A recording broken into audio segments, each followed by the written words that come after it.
जय श्री राम। जय जय श्री राम। मंच पर विराजमान उत्तर प्रदेश के गवर्नर श्रीमान राम नाईक जी, इसी धरती के प्रतिनिधि और देश के गृह मंत्री श्रीमान राजनाथ सिंह जी, उत्तर प्रदेश के राज्य मंत्री डॉक्टर शिव प्रताप जी, भारतीय जनता पार्टी उत्तर प्रदेश के युवा अध्यक्ष और सांसद श्रीमान केशव प्रसाद मौर्य जी, लखनऊ के यशस्वी मेयर श्री दिनेश शर्मा जी, हमारे वरिष्ठ नेता पूर्व सांसद श्रीमान लालजी टंडन जी, रामलीला समिति के अध्यक्ष श्री हरीशचंद्र जी अग्रवाल, रामलीला समिति के सचिव पंडित आदित्यनाथ जी और विशाल संख्या में पधारे हुए प्यारे भाइयों और बहनों,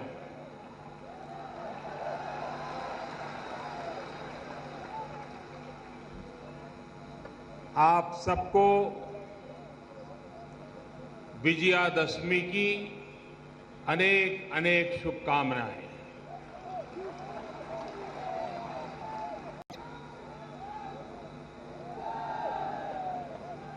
आज पूरा देश विजयादशमी के इस पावन पर्व में लीन है। ये मेरा सौभाग्य है कि मुझे आज अति प्राचीन रामलीला उस समारोह में सम्मिलित होने का सौभाग्य मिला है।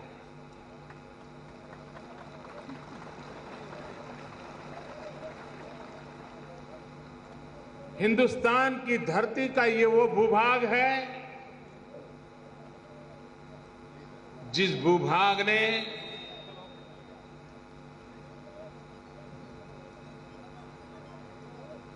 दो ऐसे तीर्थ रूप जीवन हमें दिए हैं,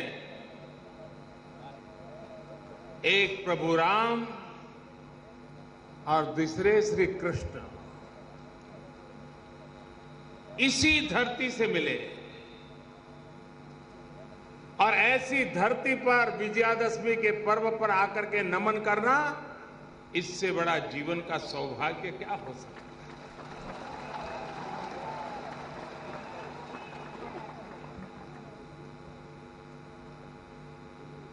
विजयादशमी का पर्व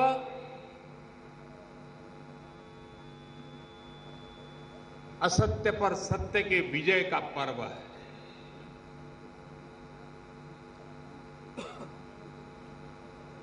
आतताई को परास्त करने का पर्व है।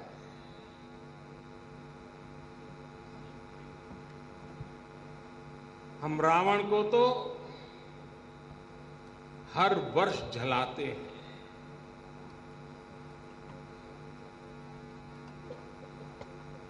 आखिरकार इस परंपरा से हमें क्या सबक लेना है। रावण को जलाते समय हमारा एक ही संकल्प होना चाहिए कि हम भी हमारे भीतर, हमारी सामाजिक रचना में, हमारे राष्ट्रीय जीवन में जो जो बुराइयां हैं, उन बुराइयों को भी ऐसे ही खत्म करके रहेंगे।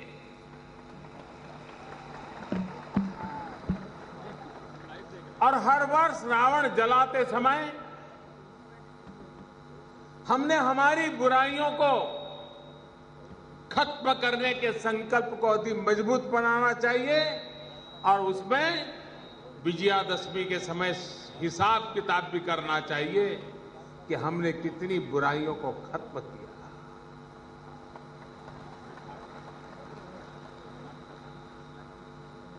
आज शायद उस समय का रावण का रूप नहीं होगा, आज शायद उस समय जैसी राम और रावण की लड़ाई भी नहीं होगी, लेकिन हमारे भीतर अंतर्द्वंद एक अविरत चलने वाली प्रक्रिया है। और इसलिए हमारे भीतर भी ये दशहरा जो शब्द है, उसका एक संदेश तो यह भी है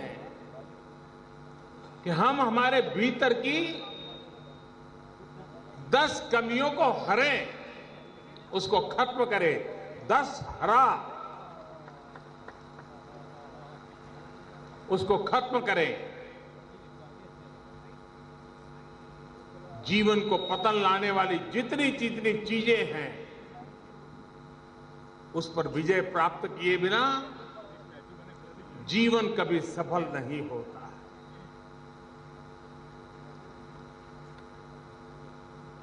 हर एक के अंदर सब कुछ समाप्त करने का सामर्थ्य नहीं होता है, लेकिन हर एक में ऐसी बुराइयों को समाप्त करने के प्रयास करने का सामर्थ्य तो ईश्वर ने दिया होता है। और इसलिए समाज के नाते, व्यक्ति के नाते, राष्ट्र के नाते हमारे भीतर विचार के रूप में, आचार के रूप में, ग्रंथियों के रूप में, बुरी सोच के रूप में जो रावण बस रहा है, उसे भी हम लोगों ने समाप्त करके ही इस राष्ट्र को गौरवशाली बनाना होगा। मैं इस समिति का इसलिए आभारी हूं कि जैसे लोकमान्य तिलक जी ने गणेश उत्सव को सार्वजनिक उत्सव बना करके सामाजिक चेतना जगाने के लिए एक अवसर के रूप में परिवर्तित किया, आपने भी इस रामलीला के मंचन को सिर्फ पुरानी चीजों को भक्ति भाव से याद करने तक सीमित नहीं रखा, एक कुतूहलवर्त नई पीढ़ी देखने के लिए आ जाए, कलाकारों को अवसर मिल जाए, इसलिए नहीं किया। लेकिन आपने हर रामलीला के समय समाज के अंदर जो बुराइयां हैं, ऐसी कोई न कोई बुराइयां, या समाज में जो कोई अच्छाई उभारनी है, उस अच्छाई को पर केंद्रित करते हुए आपने इस रामलीला के मंचन की परंपरा खड़ी की है। मैं समझता हूं कि अद्भुत, और पूरे देश के लोगों ने प्रेरणा प्राप्त करने जैसा ये काम यहां की रामलीला के द्वारा हो रहा है।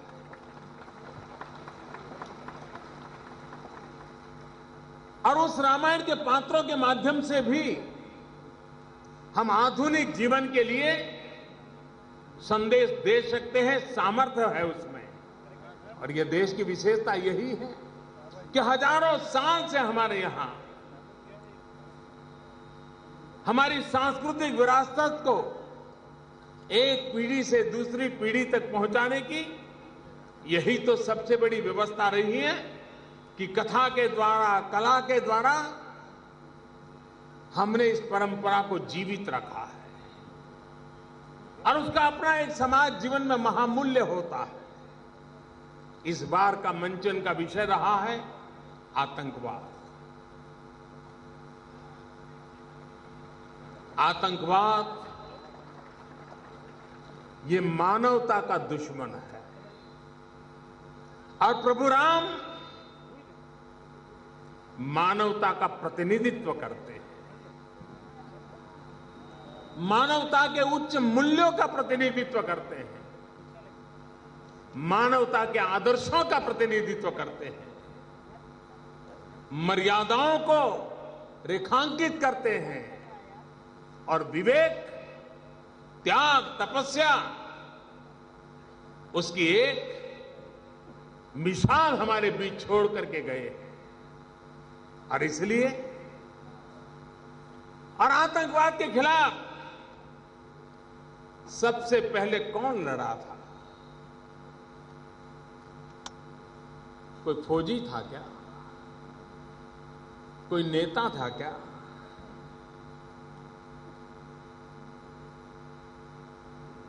रामायण गवाह है कि आतंकवाद के खिलाफ सबसे पहले लड़ाई किसी ने लड़ी थी तो वो जटायु ने लड़ी थी।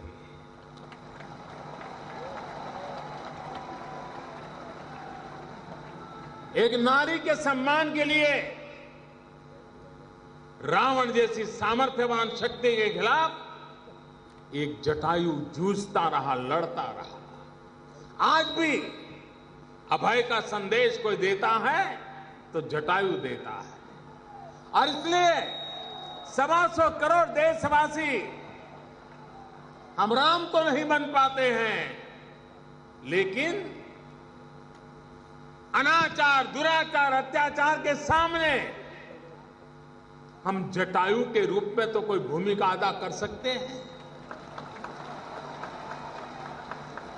अगर 125 करोड़ देशवासी एक बन करके आतंकवादियों के हर हरकत पे अगर ध्यान रखें,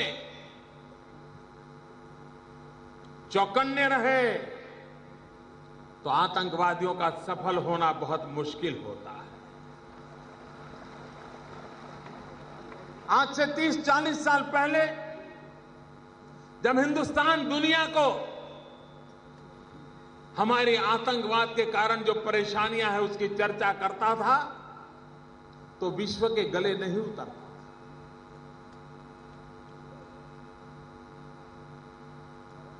'92, '93 की घटना मुझे याद है। मैं अमेरिका के स्टेट डिपार्टमेंट के स्टेट सेक्रेटरी से बात कर रहा था और जब मैं आतंकवाद की चर्चा करता था तो वो मुझे कह रहे थे ये तो आपका लॉ एंड ऑर्डर प्रॉब्लम है। मैं उनको समझा रहा था कि लॉ एंड ऑर्डर प्रॉब्लम नहीं है, आतंकवाद कोई और चीज है। उनके गले नहीं उतरता था, लेकिन 26/11 के बाद सारी दुनिया के गले उतर गया है आतंकवाद कितना भयंकर है।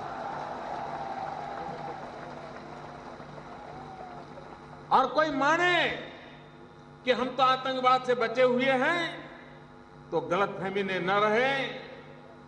आतंकवाद को कोई सीमा नहीं है, आतंकवाद को कोई मर्यादा नहीं है। वो कहीं पर जाकर के किसी भी मानवतावादी चीजों को नष्ट करने पर तुला हुआ है। और इसलिए विश्व की मानवतावादी शक्तियों का आतंकवाद के खिलाफ एकजुट होना अनिवार्य हो गया है। जो आतंकवाद करते हैं उनको जड़ से खत्म करने की जरूरत पैदा हुई है। जो आतंकवाद को पनाह देते हैं, जो आतंकवाद को मदद करते हैं, अब तो उनको भी बख्शा नहीं जा सकता। पूरा विश्व तबाह हो रहा है। 2 दिन से हम टीवी पे सीरिया की एक छोटी बालिका का चित्र देख रहे हैं। 2 दिन से हम सीरिया की एक छोटी बालिका का चित्र देख रहे हैं टीवी पर। आंख में आंसू आ जाते हैं। किस प्रकार से निर्दोषों की जान ली जा रही है। और इसलिए आज जब हम रावण वध और रावण को जला रहे हैं, तब पूरे विश्व ने, सिर्फ भारत ने नहीं, सिर्फ मुझे और आपने नहीं, पूरे विश्व की मानवतावादी शक्तियों ने आतंकवाद के खिलाफ एक बनकर के लड़ाई लड़नी ही पड़ेगी। आतंकवाद को खत्म किए बिना मानवता की रक्षा संभव नहीं होगी।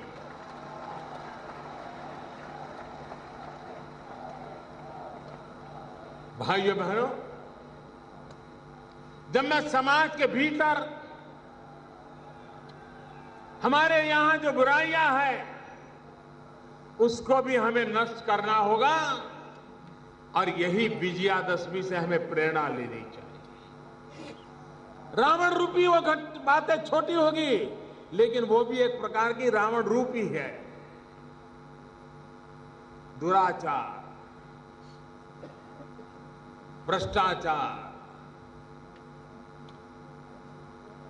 हमारे समाज को तबाह करने वाले ये रावण नहीं है तो क्या है? इसको भी हमें खत्म करने के लिए देश के नागरिकों को संकल्पबद्ध होना पड़ेगा। गंदगी, ये भी रावण का ही एक छोटा सा रूप ही है। ये गंदगी है जो हमारे गरीब बच्चों की जान ले लेती है। बीमारी गरीब परिवारों को तबाह कर देती है। अगर हम गंदगी से मुक्ति पाए, गंदगी रूपी रावण से मुक्ति पाए, तो देश के करोड़ों करोड़ों गरीब परिवार जो अल्पायु में मौत के शरण हो जाते हैं, बीमारी के शिकार हो जाते हैं, उनको हम बचा सकते हैं। अशिक्षा, अंधश्रद्धा, ये भी तो समाज को नष्ट करने वाली हमारी कमियां हैं। और उससे भी मुक्ति पाने के लिए हमें संकल्प करना होगा। आज एक तरफ हम विजयादशमी का पर्व मना रहे हैं, तो उसी समय पूरा विश्व आज गर्ल चाइल्ड ईयर डे भी मना रहा है। आज गर्ल चाइल्ड डे भी है। मैं जरा अपने आप से पूछना चाहता हूं, मैं देशवासियों से पूछना चाहता हूं कि एक सीता माता के ऊपर अत्याचार करने वाले रावण को तो हमने हर वर्ष जलाने का संकल्प किया हुआ है,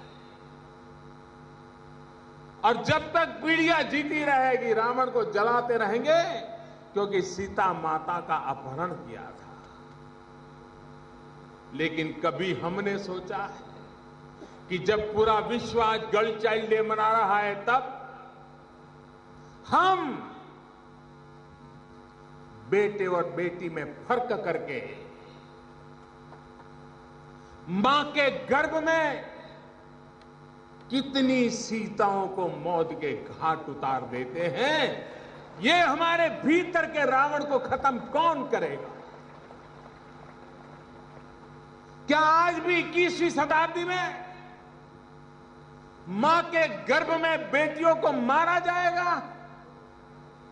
अरे एक सीता के लिए जटायु बलि चढ़ सकता है, तो हमारे घर में पैदा होने वाली सीता को बचाना हम सबका दायित्व होना चाहिए।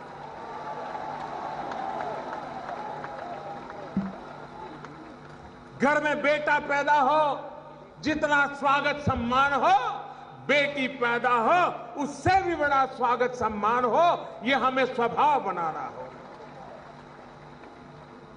इस बार ओलंपिक में देखिए, हमारे देश की बेटियों ने नाम को रोशन कर दिया। अब ये बेटी बेटे का फर्क हमारे यहां रावण रूपी मानसिकता का ही अंश है।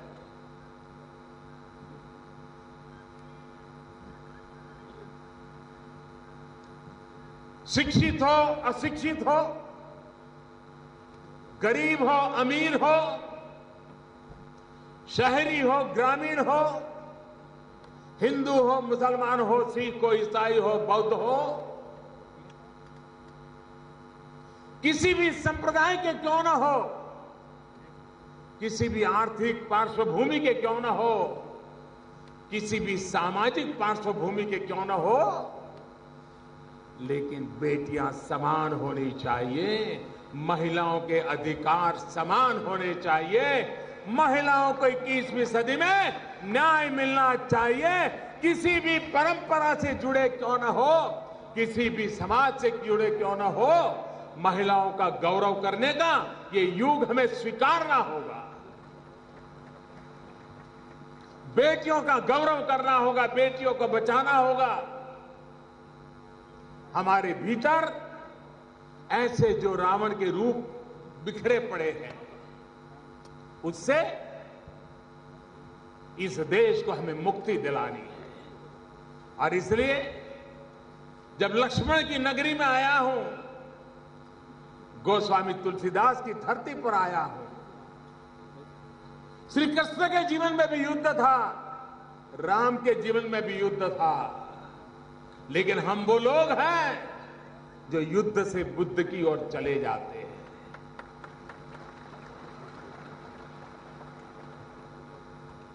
समय के बंधनों से, परिस्थिति की आवश्यकताओं से युद्ध कभी कभी अनिवार्य हो जाते हैं, लेकिन ये धरती का मार्ग युद्ध का नहीं, ये धरती का मार्ग बुद्ध का है। और ये देश सुदर्शन चक्रधारी मोहन को युग पुरुष मानता है, जिसने युद्ध के मैदान में गीता कही थी। यही देश चरखाधारी मोहन, जिसने अहिंसा का संदेश दिया, उसको भी युग पुरुष मानता है। यही इस देश की विशेषता है कि दोनों तराजू पर हम संतुलन लेकर के चलने वाले लोग हैं। और इसलिए हम युद्ध से बुद्ध की यात्रा वाले लोग हैं। हम हमारे भीतर के रावण को खत्म करने का संकल्प करने वाले लोग हैं। हमारे देश को सुजलाम सुफलाम बनाने का संकल्प करके निकले हुए लोग हैं। ऐसे समय अति प्राचीन ये रंगमंच, जहां रामलीला होती है, अनेक पीढ़ियों के बालक कभी राम और लक्ष्मण के रूप में, मां सीता के रूप में इसी स्थान पर उनकी चरण रज पड़ी होगी। और वो पल वो इंसान नहीं रहते, वो भक्ति में लीन हुए होते हैं, वो पात्र नहीं होते हैं, वो परमात्मा का रूप बन जाते हैं। उसी मंच पर आकर के आज इन सब रावणों के खिलाफ जो हमारे भीतर है, चाहे जातिवाद हो, चाहे वंशवाद हो, चाहे ऊंच नीच की बुराई हो, चाहे संप्रदायवाद का जुनून हो, ये सारी बुराइयां किसी न किसी रूप में बिखरा पड़ा रावण का ही रूप है। और इससे मुक्ति पाना, इससे खत्म करना और एकात्म हिंदुस्तान, एक रस हिंदुस्तान, समरस हिंदुस्तान, इसी संकट को पार करने का संकल्प करके इस विजयादशमी के पावन पर्व पर हम सब प्रभु राम जी के हम पर आशीर्वाद बने रहे, मानवता के मार्ग पर चलने की हमें ताकत मिले, बुद्ध का मार्ग हमारा अंतिम मार्ग बना रहे, इसी एक अपेक्षा के साथ आप सबको विजयादशमी की बहुत बहुत शुभकामनाएं। मेरे साथ पूरी ताकत से बोलिए, जय श्री राम। आवाज दूर दूर तक जानी चाहिए। जय श्री राम, जय श्री राम, जय श्री राम, जय जय श्री राम, जय जय श्री राम, जय जय श्री राम, जय जय श्री राम। बहुत आभार, बहुत धन्यवाद।